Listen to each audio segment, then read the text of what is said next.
Bonjour tout le monde et bienvenue dans la forteresse de solitude aujourd'hui.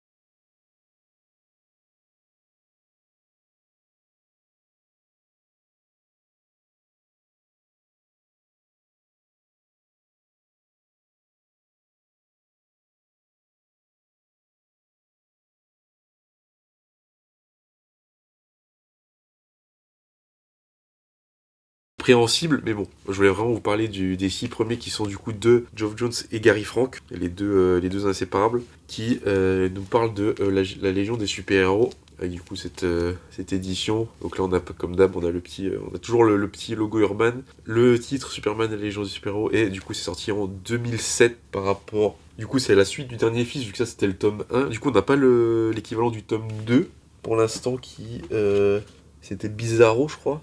Et du coup, Geoff Johns et Gary Frank aussi, après, du coup, les origines secrètes en 2009, c'est entre les deux. C'est 2007, donc c'est entre le tome 1 et le tome 6, forcément. Et du coup, il nous manque, je pense, peut-être un autre 2006 ou un autre 2007 pour le tome 2. Et du coup, on a aussi un tome avec Brainiac qui est le tome 5. Ou alors c'est... oui, le tome 5, c'est avec Brainiac, normalement. Du coup, il en manque deux encore. Ou peut-être qu'ils feront un truc complet entre les deux, ce qui serait un peu bizarre vu que ça ferait 2 années différentes. Mais on s'en fout, ça c'est les questions que Urban doit se poser. Bref.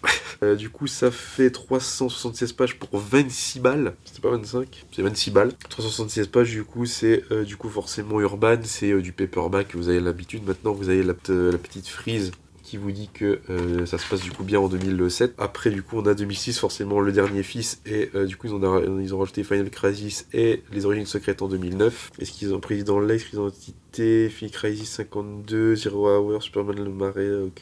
La mort de Superman, Crisis on Infinite Earth, ok, en 85. On a la frise entre 85 et 2011, du coup, en année US. Vu que du coup Flashpoint ici c'était 2012, bref, c'est la chronologie entre avant New 52 et Crisis. Qui a été annoncé d'ailleurs aujourd'hui par Urban en du coup paperback aussi, en plusieurs tomes forcément, vu que je crois qu'ils vont nous mettre des tie-in ou je sais pas quoi. Donc forcément, au lieu d'avoir le gros pavé, on aura du paperback. Ça sera très cool, vu que c'était 36 balles quand même le gros pavé, puis il était mastoc le truc. Bref, on va parler de l'histoire maintenant.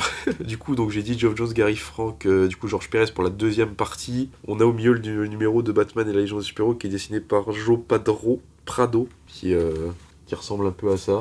Le parfait, qui a du coup la particularité lui de dessiner Batman avec les épaulettes Kirby de la cape. Je crois que c'est que dans ces années-là où il dessinait Batman comme ça. Vraiment, j'ai jamais vu ça autre part que les années 2010. Je vous montre la petite table des matières. Du coup, c'est tout ça que j'ai lu. Et puis ça sera après. C'est plus pour vous présenter ce que j'ai lu que faire une vidéo complète. Bref, même si je pense que je vais pas trop parler de l'histoire, faut que j'arrête de digresser, putain. Donc, du coup, ça c'est sorti avant le Origine secrète, du coup, qui remet du coup la Légion des super-héros dans le canon de Superman, qui avait été effacé par Crisis. Sauf que John Byrne, il arrive, il a fait non, mais moi j'aime bien la Légion des super-héros, je vais les remettre dans la chronologie. Du coup, ça retconne ce qui s'est passé dans Crisis, et du coup, voilà. Du coup, depuis, la Légion est recanon, alors qu'elle était plus canon depuis. Enfin, elle a pas été canon pendant pas longtemps. Vu que John Byrne, il arrive, non, mais moi je les remets. Donc voilà. On a les numéros dans le deuxième 87. Oui, dans le deuxième 87 des Superman Chronicles du coup de John Byrne. Où il remet la Légion des super-héros. Superman va recroiser la Légion des super-héros parce que Brainiac 5, du coup le descendant de Brainiac, a envoyé une sphère temporelle à l'époque de Superman tout simplement. Et du coup, comme ça c'est sorti avant, on va nous faire déjà le premier contact qu'a eu Clark Kent avec la Légion des super-héros qui du coup va être remis dans Origine secrète par Geoff Johns et Gary Frank. Du coup, ils vont nous montrer que voilà, il avait reçu l'anneau des légionnaires, etc. Et hop, on va voir du coup la Légion des super-héros. Donc ça c'est le premier numéro qui réintroduit la Légion des super-héros pour ceux qui savent pas, et du coup dans pourquoi maintenant, etc. Du coup Superman va se faire transporter dans le futur, Sauf que là où quand il était petit, tout allait bien, tout était parfait, en fait là on se rend compte que c'est un peu la guerre, il sait pas trop ce qui se passe, mais le futur est en bordel, tout simplement. Et en plus de ça, Soleil est devenu rouge. Donc il a plus de pouvoir, c'est la guerre, et il se fait sauver par les légionnaires parce qu'il voulait se faire arrêter par des gardes, et il est en mode qu'est-ce qui se passe? Et du coup on a ce premier numéro qui nous introduit, qui nous met direct dans le bain, et en gros on commence le deuxième numéro avec une petite équipe des légionnaires qui va dans la Batcave pour essayer de trouver de la kryptonite. Donc là on se dit quoi? Du coup là on a le truc de attends, est-ce que Superman est devenu taré? Qu'est-ce qui se passe machin?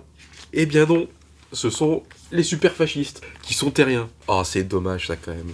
Putain de merde. Du coup l'histoire de ça, enfin de ce que j'ai des 6 numéros, c'est que du coup Superman se fait appeler par reçoit un message de Brainiac 5 qui lui dit mec il faut que tu reviennes dans le futur. Il se fait téléporter dans le futur, il arrive là-bas, on essaie de l'arrêter parce que c'est Superman machin, et il se rend compte que le soleil est devenu rouge aussi, du coup il a plus de pouvoir, du coup ça je l'ai pas dit en fait avec l'anneau. Les légionnaires, il peut voler, etc. Mais du coup, si on lui enlève, il devient un humain normal, quoi. Et en plus de ça, du coup, on se rend compte que les terriens sont devenus des super fascistes qui réécrivent l'histoire en effaçant l'héritage kryptonien de Superman, d'où l'expédition dans la Batcave pour se trouver de la kryptonite, pour bien montrer que Krypton a existé, parce que, comme on le sait, Krypton a explosé. Et la kryptonite, c'est le dernier vestige de Krypton. Sauf que du coup, les super fascistes français super fascistes terriens, ont décidé de réécrire l'histoire en disant que Superman n'était pas alien, mais terrien, et que c'était Dieu qui lui avait fait un don, et qu'il avait dédié ce don à neutraliser tous les aliens, etc. Et donc forcément, ils vont utiliser ça pour dire... Les aliens, ils sont méchants. Il faut voilà, et du coup, faut être méchant avec les aliens, et du coup, ça part en giga discrimination. On a notamment du coup le chef du coup de cette équipe qui paradoxalement s'appelle la Ligue de Justice, qui du coup est lui, qui s'appelle Terrien, qui a le pouvoir d'absorber les autres pouvoirs des personnages. Du coup, en fait, il capture les légionnaires vivants pour absorber leur pouvoir. Et le background de tout ça, c'est qu'en fait, ils sont devenus ils sont devenus fascistes parce que ils ont été recalés de la Légion parce qu'ils étaient humains. Mais en fait, le truc, c'est qu'ils se sont dit ah mais c'est parce qu'on est humains, c'est parce qu'ils sont racistes. Sauf que non, c'est juste qu'ils avaient pas de pouvoir et qu'ils étaient pas bons, quoi. Du coup, ils sont en mode bah désolé, mais on doit vous recaler, quoi. Et au contraire de certains recalés, du coup, qui ont monté un groupe de recaler en mode les gars on va se buter au travail pour leur montrer qu'on a notre place dans la légion des super-héros, bah eux ils ont fait non, du coup on va devenir des giga connards et on va les exterminer ces aliens. Ah, l'espèce humaine. Et du coup on a tout ça, du coup on va suivre forcément du coup Superman qui va devoir régler tout ça, et en fait on va découvrir que entre autres il y a pourquoi le soleil est devenu rouge, c'est parce qu'ils ont capturé un héros qui s'appelle Sunboy, qui en fait utilise ses pouvoirs pour transformer le soleil jaune en soleil rouge, sauf qu'une fois qu'ils l'ont débranché, paf, et qu'il est redevenu conscient, le soleil redevient jaune, du coup Superman récupère ses pouvoirs, il tabasse les méchants, etc., il gagne, etc. Bon, c'est très classique, mais les messages sont très, très inspirants, et surtout il y a forcément, à un moment, il va se battre sur Terre avec Terrien, donc le chef des fascistes sur Terre. Et en gros, en fait, juste par la présence de Superman, en fait, tous les terriens sont bouche bée, etc. Parce que du coup, en fait, c'est pas Superman n'est pas déchu en tant que héros, il est déchu en tant qu'alien. Et du coup, en fait, surtout que là, c'est l'original, et il voulait justement, ils avaient tout prévu pour du coup tuer Superman, l'original, pour que leur vérité qu'ils ont écrite ne puisse pas être reniée. Sauf qu'en fait, lui, il arrive et forcément, il règle les choses. Et du coup, ce que je voulais dire, c'est que il arrive juste en face des humains, et juste par sa présence et sa présence, il leur dit voilà, écoutez, je suis là pour régler les choses, et il leur dit en gros soyez gentils les uns envers les autres quand je suis pas là. Et oui, c'est ces pages là aussi. Hop, je vous les mettrai au montage. Normalement, je pourrais les trouver en français. Donc là vraiment c'était vraiment voilà, c'est Superman, quoi, il est Superman, et juste en étant là ça s'arrête. Et surtout oui c'est ça, en fait il libère des aliens, puis il y a un agent qui fait non, c'est pas un vrai Superman, sinon il libérerait pas les aliens, et en fait il se dit ouais non, Superman se bat pour les humains, puis le reste fait je me bats pour tout le monde. Voilà, juste pour replacer les choses comme il faut. Et il a aussi un truc pour le genre envers vu que c'est un agent, a priori c'est un agent de police, et il lui dit, je sais plus comment il tourne ça, mais il dit ouais, enfin l'agent de police est un peu énervé, puis il lui tourne un truc du genre, mais je pense que vous devriez le savoir aussi, monsieur l'agent.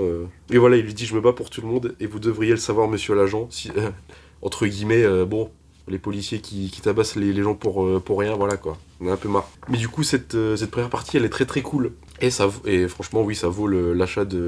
De toute façon, si vous achetez de toute façon, les paperbacks, c'est giga validé pour ma part. Donc voilà. Du coup, j'ai pas lu toute la partie Georges Pérez qui est en Final Crisis. Alors, je peux vous montrer des plans juste. Alors, c'est du Georges Pérez, donc forcément, c'est giga détaillé, etc.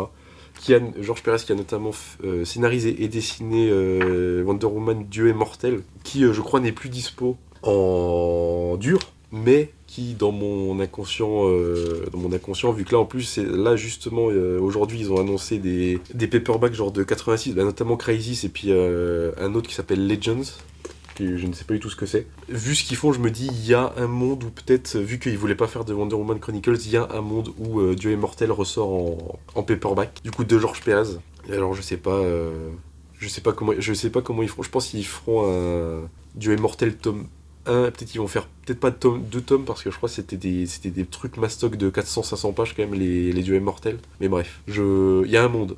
Il y a un monde où ça ressort en paperback. Vu que le paperback est devenu un peu le fourre-tout d'Urban pour republier ce qu'ils ne peuvent pas réimprimer en dur, ou ce qu'ils n'ont pas publié encore.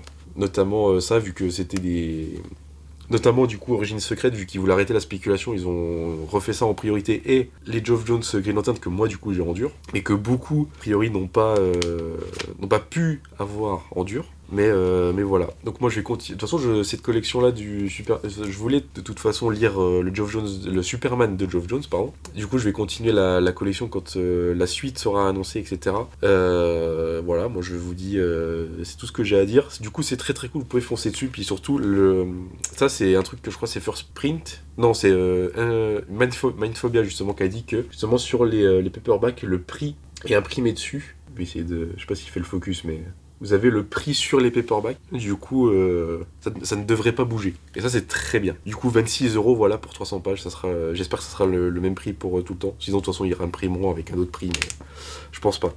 26 balles, 376 pages, c'est du Geoff Jones, c'est très très cool forcément. Geoff Jones qui, pareil, ne me déçoit jamais comme Mark Waid. Il y a encore ces chroniqueuses, la GSA, qu'ils ont annoncé un par an maintenant, de Flash et de GSA. Donc je pense qu'à l'approche du prochain JSA, je vous ferai une grosse vidéo peut-être, ou des tomes séparés pour vous parler de tout ça, parce que c'est très très cool, et parce que franchement la JSA ça mérite votre soutien et votre argent. Mais du coup c'est tout pour moi pour Superman et la Légion des super-héros, et du coup je vous retrouve pour la suite de ça, enfin la suite, les autres tomes de ça de Geoff Jones. Et moi je vous dis, n'oubliez jamais de lire sans concession. Ciao.